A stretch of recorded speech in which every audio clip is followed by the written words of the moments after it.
Here's my thing on holy books. Is this the best we got from a supernatural being that created everything? Is this the best that we've got?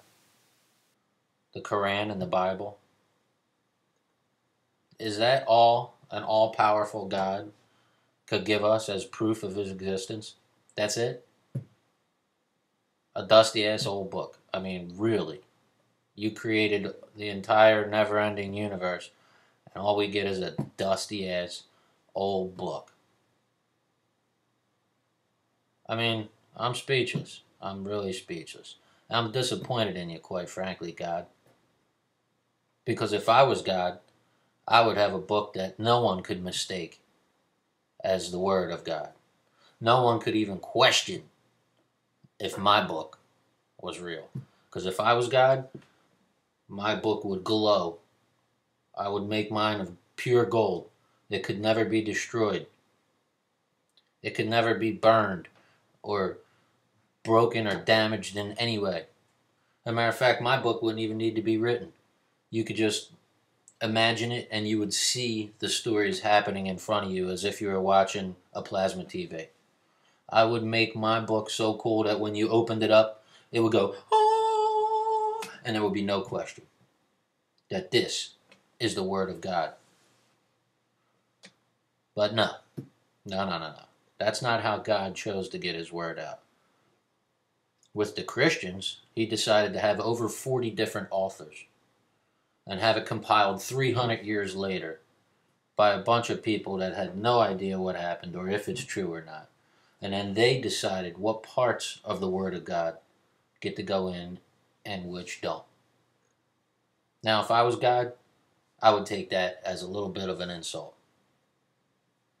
If this is the Word of God, the Word of me, no man is going to have a say in what gets in and what gets out, or what goes out of the Bible. Now, with Islam, it's equally ridiculous when you look at the story because here's God, infallible and perfect, and he needs to have an angel dictate to an illiterate man who will then dictate to his scribes who will then memorize it and then write it down.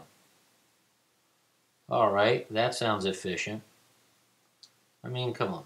If you're God, let's say you're Allah this time instead of God of the Christians. You're God of the Muslims now, and you want to make your Quran.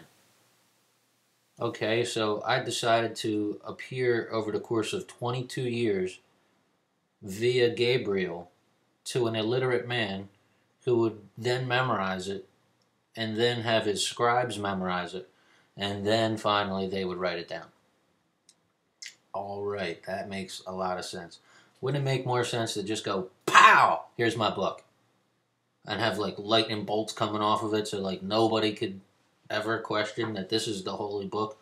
Pow! Only one. You would only need one book like that. Just one.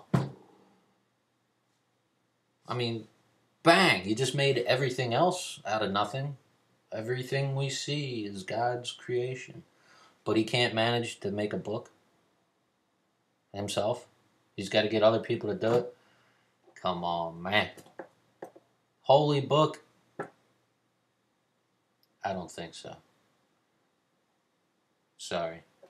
But if there was a book that had lightning bolts coming off of it and was glowing with flames and was made out of pure gold and nobody could destroy it and you could just visualize its chapters without it having to actually read it, now there would be a book that I could never doubt.